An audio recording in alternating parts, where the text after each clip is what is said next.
Hello বন্ধুরা, আসসালামু আলাইকুম। আজকে আমি আছি আমাদের শেরপুরের বগুড়াপাড়া নামে একটা জায়গা।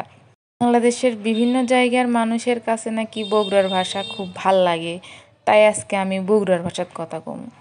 আসলে বগুড়ার ভাষাত কথা কলেও আমরা থাকি শেরপুরে, এই জন্য আমাদের ভাষার মধ্যে বগুড়ার থেকে আনা শেরপুরের ভাষা অন্যরকম লাগে। যারা প্রপার বগুড়ার মানুষ তারা হচ্ছে হামি হুমি কয়, আমরা কিন্তু হামি হুমি কই না। তো যাই হোক, চলেন শুরু করি আমাদের আজকের ভিডিও। তো যেটা করছিলাম, আমরা যে আছি বাগানবাড়ি, এই বাগানবাড়িটা মেলা ভাইরাল, কিন্তু কাউকে ঢুকতে দেয় না, এটা হয়তো আপনারা জানেন। তো অনেকেরই মনের প্রশ্ন আসতে পারে যে আমরা কেঙ্কা করে গেছি। আসলে আমার মেলা দিনের ইচ্ছা আসছিল এই জায়গাতে আসার জন্যে। আমার চাচাতো ভাই আমাকে প্রতিদিনই কয় চলো আপু যাই, চলো আপু যাই, কিন্তু আমি যাই নাই অপমান হওয়ার ভয়তে। আমি অনেকের কাছ থেকেই শুনছি গেটের থেকে নাকি তারা ঘুরে আসছে, ঢুকতে দেয় নাই। আজকে আমাদের বাড়িওয়ালা আন্টি এসে আমাকে নিজেই করছে চলো ঘুরে আসি। তো আমি বললাম যে কই যাবেন আন্টি? তো করছে যে ওই যে তোমার আঙ্কেলের একটা বন্ধু বাড়ি করছে সেটি যাবো। তো আমি করলাম যে কোনটি সেই জায়গা? করলো বগুড়াপাড়া। শুনেই তো আমার মনটা আনন্দে ভরে গেল যে আমি তো মেলা দিন হলে যাবার চাই, আজকে সেই সুবর্ণ সুযোগটা আসছে। দেরি না করে ঝটপট রেডি হয়ে নিয়েছিলাম। তো আবার মনে করেন না সকালবেলায় দৌড় মারছি, আমরা গিয়েছিলাম বিকেলবেলা। বিকেলবেলায় জায়গাটা বেশি সুন্দর লাগে, কারণ রোদ একটু পড়ে যায়, তখন একটু ভালো লাগে দেখতে। এত বগর বগর করতে করতে ভুলেই গেছি যে এই বাড়িটা কার সেটা করতে। আসলে এই বাড়িটা করছে একটা ডাক্তার, ডাক্তার আমিরুল ইসলাম।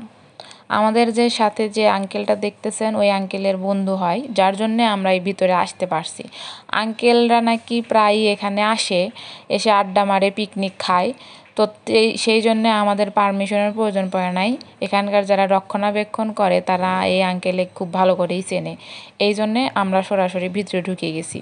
এর জাগেরে এটি আসার খুব ইচ্ছা, তারা খোঁজ খবর নেবেন যে এই ডাক্তার আমিরুল ইসলামের কোনো পরিচিত আপনার কেউ আছে নাকি, তার সাথে যোগাযোগ করে পারমিশন নিয়ে তারপর যাবেন, না হলে আপনাদেরও কিন্তু অপমান হওয়া লাগতে পারে, আগেই সতর্ক করে দিলাম। যাই হোক, চলেন এখন আপনাদের এটিকার সেই সুন্দর ভাইরাল জিনিসটা দেখাই, যেটার জন্য সবাই এটি আসতে চায়। এটা হলো সেই ভাইরাল ব্রিজ, যেটা সাজেকের মতো দেখা যায়। এটি দেয় থেকে সবাই ছবি দেয়, আর মনে হয় যে শেরপুরের সাজেকে চলে যাচ্ছি, আর সবাই ছবি দেখে পাগলা হয়ে যায়। তবে এটা একটা সত্যি কথা, আমিও এই ব্রিজে ছবি তোলার জন্যেই আসছি। আমারও খুব ভাল লাগছিল এটা দেখে যে ওহ কি সুন্দর একটা জায়গা, এটি যে আমি কবে যাবো আর একটা ছবি তুলবো। কিন্তু চাইলেই কি মনের আশা পূরণ হয়? এই যে আমার সাথে গেছে আমার সাঙ্গ পাঙ্গ ছোট ছোট সোলপোলগুলো, একের ভিডিও করে দাও, ছবি তুলে দাও, মানে কি কমু, সবার হাতেই একটা করে দামি দামি ফোন, কিন্তু আমার ফোন ছাড়া একে হবেই না। আমি কিন্তু আমার এই ঢরঢরা ফোনটা 5 বছর হলে চালাচ্ছি, তারপরেও আমার ফোন অগের সাথে, মানে অগের ফোন আমার ফোনের সাথে পারে না। এখন একদল এসে কবি কে আপু আপনি না আইফোন ইউজার, আপনি আইফোন দিয়ে ভিডিও করেন না।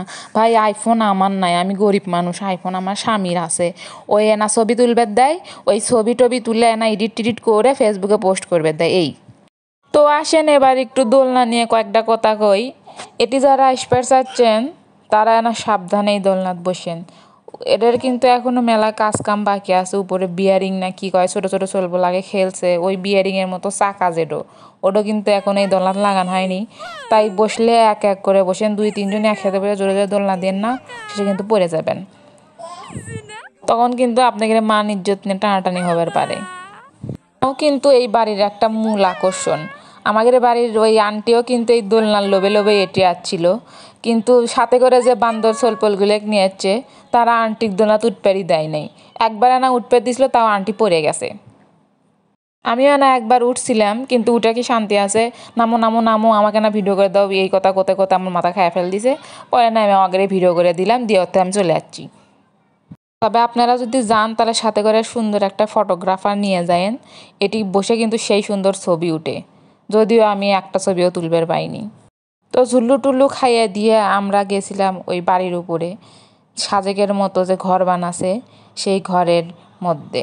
তো যাওয়ার আগে আমার ছেলেকেনা একটু ফটো সেশন করে নিলাম, তারপরে আমরা ওই ঘরের মধ্যে মেলাক্ষণ বসে আড্ডা উড্ডা মারলাম। যেহেতু খাওয়ার কিছু নাই সেজন্য বাতাস খেয়েই চলে আসা লাগলো।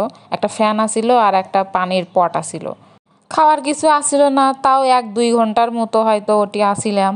খাওয়ার কিছু থাকলে মনে আরও 3-4 ঘন্টা কোন দিক দিয়ে সময় গেল নি বুঝবেরই পারলাম নি না। অনেকক্ষণ থাকলাম বসে, শুধু কিছু খেতে পারলাম না, এটাই দুঃখ। দেখি যাই, কিছুই পাওয়া যায় না, আশেপাশে কোনো দোকান নাই, গাড়িও হয়তো পাবো না, হেঁটে যেতে হবে অনেকখানি। তারপরেও দেখা যাক, রাস্তায় কিছু পেলাম, না হলে হয়তো মকটেলেও যাই না, দেখা যাক কি হয়। আমরা আবার কিছু না খেলে হয় না, বেশি খাদক, তারপরে মোটা হতে পারি না। এত খাই তবু আমরা এত চিক না। বলো বলো, এত খাই তবু আমরা চিক না, মোটাই হতে পারি না। আমাকে দেখো, কি খাও না, আমাকে দেখো কি মোটা, তুমি কি চিকন। এখন আমরা চলে যাচ্ছি, বিদায় দিয়ে দাও। Bye bye.